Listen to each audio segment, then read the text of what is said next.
Special Haryana देखने वाले सारे दर्शकों ने स्थित जनता की राम राम। आज आप फिलहाल खड़े हैं इस टाइम जो हिसार का क्रांतिमान पार्क है। यहाँ पर बहुत किसान इकट्ठे हुए हैं। जो हिसार में लाठीचार्ज हुआ था, किसान पर मुकदमे हुए थे, वह मुकदमे वापस कराने खातर आज यहाँ पर किसान इकट्ठे हुए। तो आज हमारे साथ है थुआ से राजवाला, तो उनसे कुछ बातचीत करते हैं। सब तो पहले तो राम राम जी। राम राम जी। मैं सबसे पहले आप लोगों का धन्यवाद करती हूँ, इस चैनल वाले को, जिन्हें आपने हमारे किसानों की बात रखने की सहयोग दे रहे हो, बढ़ चढ़ कर रोज़ किसानों के साथ लग रहे हो। मैं सबसे ज़्यादा धन्यवाद के पात्र वाला है जो टिकरी बॉर्डर पर ट्रैक्टर ले गई थी। जब आप वहाँ टिकरी बॉर्डर ट्रैक्टर ले गई थी नहीं, तो कितनी गोलीबारी या मारपीट हुई थी? जो मेरा सबसे आगे ट्रैक्टर था, मेरे ट्रैक्टर पे गोली लगी थी टायर पे। तो मैंने पीछे हट के नहीं देखा, मैंने ट्रैक्टर से उतर के बोला था, भाइयों उल्टे मत जाओ, पीछे मत हटो, आप सीधे वापसी आओ। भाइयों किसान भाई सारे लट लेके वापसी आ गए थे। तो हमारे फिर आगे मेरे ट्रैक्टर के बाद 3 ट्रैक्टर गए, तो तीनों ट्रैक्टरों पे फिर गोली लगी। मेरे सामने 4 ट्रैक्टरों को टायरों पे गोली लगी थी। तो एक किसान ने, मैं एक और बात कहना चाहती हूँ सरकार को, इसने ये गैस के गोले है ना किसानों पे एक सेंट समझ रखा है, इतना अच्छा सेंट समझ रखा है कि भाई जानते हैं साथ किसान तो नहा धो कर एक सेंट की तरह आम की तरह मतलब कि गैस के गोले छोड़ दे। उस गैस का गोला मेरे ऊपर इतना असर पड़ा था, फेस भी खराब हो गया था, मैं बेहोश भी हो गई थी, पानी भी पिया। मतलब वो नहीं करना चाहिए, वो घटिया काम है। इतना घटिया काम किया। वहाँ पर हमारे जो कॉल कर रहे थे ना, तो नेटवर्किंग छोड़ा था, फोन भी बंद कर दिए थे, मीडिया वाले भी नहीं थे उस टाइम पर, वहाँ पर कोई नहीं था। मतलब मैं ट्रैक्टर में उस टाइम अकेली थी। मेरे साथ भिखा वाले के ट्रैक्टर थे, जो मेरे साथ भाई थे, भिखा वाले का ट्रैक्टर था, उनके साथ थी मैं, भिखा वाले मेरे साथ भाई थे। केला गजिया जो जा रहे हैं संयुक्त मोर्चा किसान नेता, तो क्या फैसला होगा अपना केला का है? इनकी चाल है तो अन्नू लाग गई, इनका देखा तो ये कुछ भी नहीं करे, तो मुकदमे दर्ज नहीं करे थे। पहली तो बात एक जबान होती है, जबान किसी आम घर में भी जबान होती है, लेकिन ये सरकार की बात हर भारत इंडिया में दूसरे देशों में भी जाती है, लेकिन इतनी दुनिया के सामने भी ये झूठ बोल सकते हैं। इतनी दुनिया के सामने भी झूठ बोल के इन्होंने आश्वासन दिया था, भी तुम आपने भाई राजीनामा कर दिया था, भी हम किसान को छोड़ देंगे, तुम प्रशासन को छोड़ दो, लेकिन इन्हें किसानों के साथ धोखा किया। उस धोखे पे हम पूरा सबसे ज़्यादा विरोध करते हैं, और इन्हें साबित कर दिया भी ये सरकार विश्वास के लायक नहीं है, कभी भी मुकर जाती है, शाम को ऐलान करती है और सवेरे उस पर जुल्म करती है।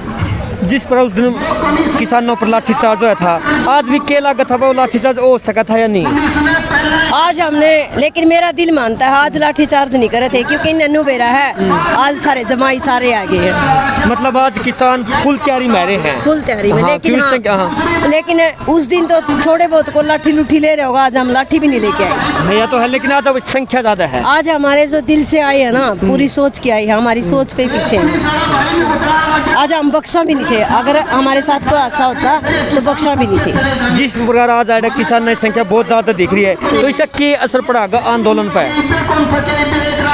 हूँ तो देख कितने दिन हो गए, बहुत सारी संख्या होली, टिकरी बॉर्डर कितने जाली, 26 जनवरी कितने जाली, मतलब एक बार इतनी नकटी सरकार है, नू नहीं कह सकते इसका असर होगा कि इसकी जूम निकल आंदी, लेकिन हम पीछे नहीं हटाएंगे जब तक ये आज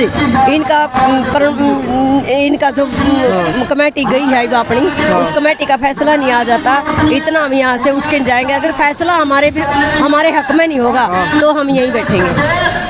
आप जब फैसला अपना कम नहीं आया, यहीं बैठोगे? DIG का जो ऑफिस का घेराव करना है और घेराव करना, जो हमारी बड़ी कमेटी फैसला लेगी उसके अनुसार जो कहेंगे वही करेंगे। जिस प्रकार सरकार ने लगा था आंदोलन कमजोर हो गया, लेकिन जो आज यह संख्या देख रहे हैं, इस तरह लगता है आंदोलन कमजोर हो गया, इस पर भी सरकार का कुछ प्रभाव पड़ेगा? आधे तो बीमारी करके कौन है, आंदोलन कमजोर कौन हो रहा है, जितना टाइम लग रहा है ना इतना मजबूत होता जा रहा है, जितना भी टाइम लग रहा है ना। आपने देखा पहले आंदोलन में क्या इतनी संख्या होती थी ना, बहुत ज्यादा संख्या, लेकिन आंदोलन में इतनी संख्या होगी, जो घर से ये अपनी पर अड़ी रही, तो आप देख लें कितनी संख्या हो सकती है बाद में। तो और कुछ कहना चाहते हो आंदोलन के बारे में? अगर कुछ आप हमारे चैनल के साथ तो किसानों को कुछ मैसेज देना चाहते हो?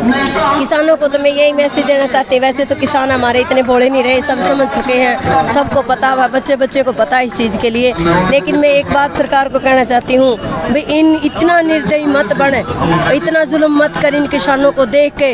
अगर किसान एक गाड़ी में यूट्यूब पर भी देखते हो ना, इतनी तात में किसान जाते, काम छोड़ के जाते, गर्मी में मरते हैं, रोना आ जाता है, लेकिन ये आज रोने का नाटक खुद करता है। ये रोने का नाटक किसानों पे नहीं रोता है, इसकी गद्दी पर होता है। लेकिन अब मैं एक बात किसानों को, मैं खुद भी किसान हूँ, खुद में मतलब ये कहती, मैं अपनी सोच पहले वो करती हूँ, जब तक ये काले कानून रद्द नहीं होंगे, जब तक ना हम पीछे हटेंगे, जो भी हमारे से बनेगा, जितना भी धरना धरेंगे, जितने भी टाइम कितना ही लग जाए, चाहे 2024 लग जाए, तब भी हम पीछे नहीं हटेंगे। पिछले 6 महीने तक किसान शांतिपूर्ण चल रहे हैं, लेकिन इसका कुछ असर है कि आगे भी किसान शांतिपूर्ण चलेंगे या कुछ और कदम भी उठा सकते हैं? देखो, शांतिपूर्वक तो पहले भी थे, वो आगे भी रहेगा। शांतिपूर्वक बिना तो कोई आंदोलन चलता भी नहीं है, क्योंकि उनको तो कोई नुकसान नहीं होना। हमारे जवान मरेंगे, हमारे किसान बनेंगे।